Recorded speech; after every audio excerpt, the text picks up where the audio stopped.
ഉംറയ്ക്ക് പുറപ്പെട്ട സംഘത്തിന്റെ വാഹനം സൗദിയിൽ അപകടത്തിൽപ്പെട്ട് മലയാളികൾ മരിച്ചു എന്നതാണ്. 2 കുട്ടികളാണ് മരിച്ചത്. കോഴിക്കോട് കാപ്പാട് സ്വദേശികളും കണ്ണൂർ കൂത്തുപറമ്പ് സ്വദേശികളും സഞ്ചരിച്ച വാഹനമാണ് അപകടത്തിൽപ്പെട്ടത്. സുബൈർ ഉദിനൂർ ദമാമിൽ നിന്ന് വിശദാംശങ്ങളുമായി.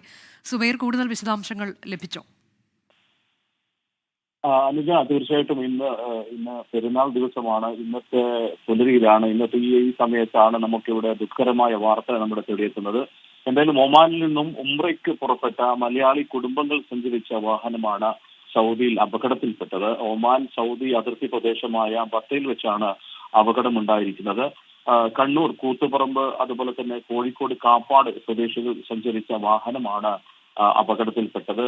അതുപോലെ തന്നെ ഈ ഒരു വാഹനത്തിൽ 2 ഫാമിലി ആയിട്ടാണ് അവർ ഉംറയ്ക്ക് പുറപ്പെട്ടത്. 4 മുതിർന്നവരും 4 കുട്ടികളുമാണ് വാഹനത്തിൽ ഉണ്ടായിരുന്നത്. ഇതിൽ 2 കുട്ടികൾ ഇതിനകം മരിച്ചു എന്നുള്ള ഒരു ദുഃഖകരമായ വാർത്തയാണ് നമുക്ക് ലഭിക്കുന്നത്.